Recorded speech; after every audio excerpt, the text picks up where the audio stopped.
工作与信仰的整合，当上班不只是为了薪水，你为什么要工作？这是一个我们自小被训练回答的问题。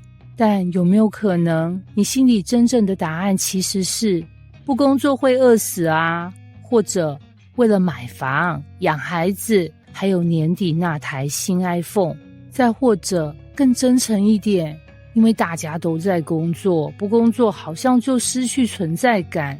在地铁里人挤人，你看到每张面孔都疲惫无神，他们有些是主管，有些是实习生，有些是夜班刚下，有些是早餐没吃，但他们都有一个共通点，看起来像是为了生存而工作。但如果我们说工作不只是为了养活自己，而是一个属灵的行动呢？会不会有点震撼，甚至有点不接地气？那就从一个故事说起吧。李健，一名在科技业打滚10年的工程师，工作努力，表现稳定。某天，他接到一个升迁通知，只要他愿意转到总部，未来3年内升副总经理，几乎是板上钉钉。但条件是他得接受某些潜规则，比如为了打通地方关系，要参与酒席文化，进出应酬场所，再比如要对员工绩效数据做点美化。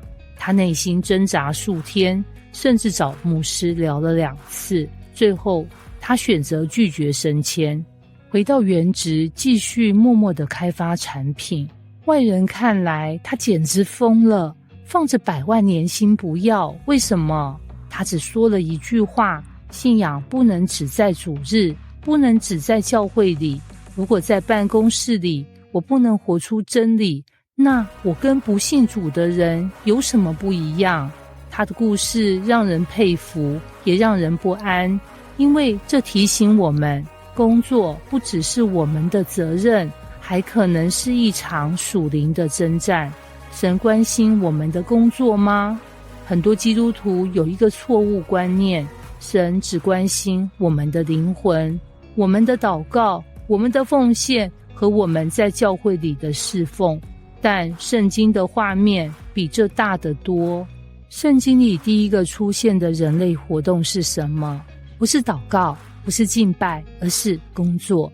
耶和华神将那人安置在伊甸园，使他修理看守。创世纪2章15节。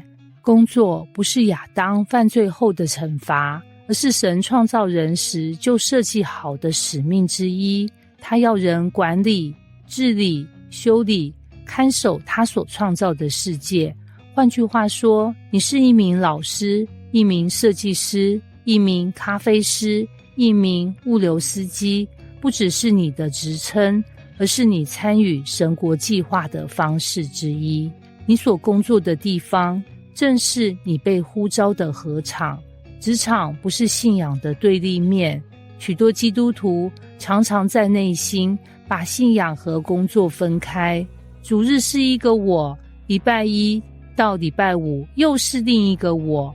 在教会里，我们谈爱人如己，在公司里却说商场如战场。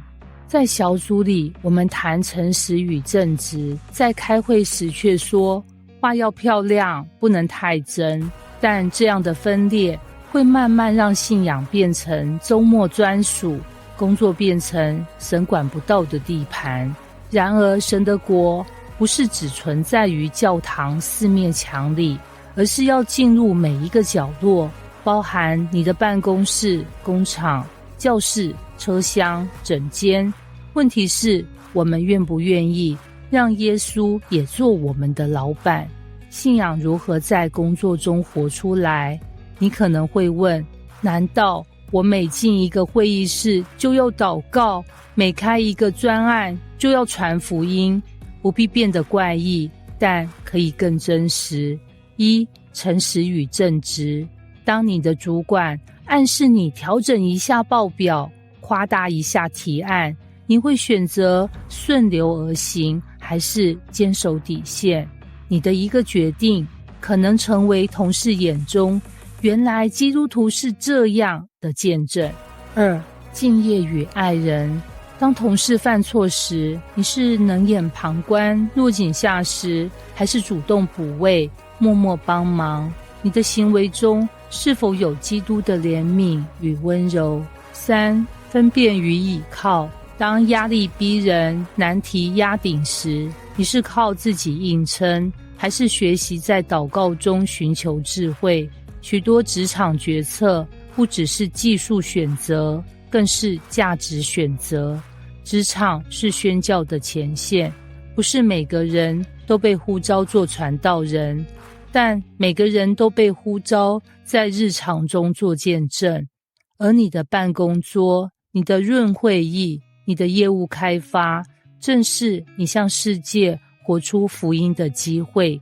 曾有位姐妹说，我觉得自己每天都在打仗，早上6点送孩子，7点挤捷运，8点开会，12点外卖，下午被盯报告，晚上回家煮饭、洗衣服、写功课，哪有时间信仰整合？但她后来说，直到有天我祷告说，主啊，我不是非得去宣教才叫服侍，能不能让我今天在主管面前说实话，就是我的敬拜。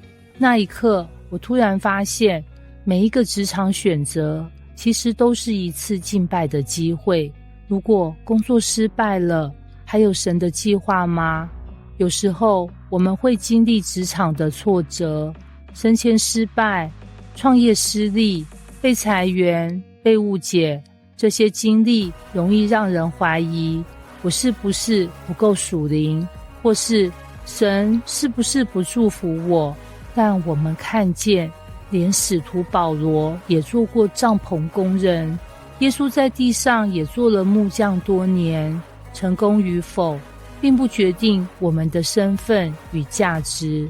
我们不是成功才有价值的基督徒，我们是被主呼召在各地见证他的门徒。信仰与工作的整合不是口号，而是旅程。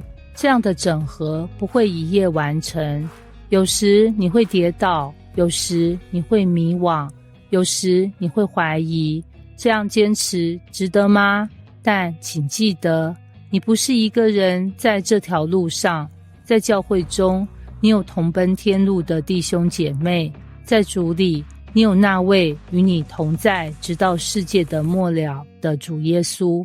信仰不是让你逃离世界，而是让你带着神的国走进这世界，而你的工作无论多平凡，都可以成为神祝福世界的通路。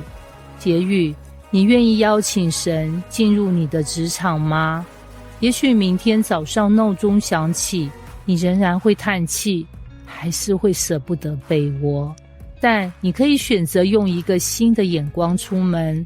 主啊，今天我不是去混口饭吃，我是去做你在我身上所托付的使命。愿你在职场中活出整合的信仰，让信仰不只是主日的风景，而是周一到周五的现场见证。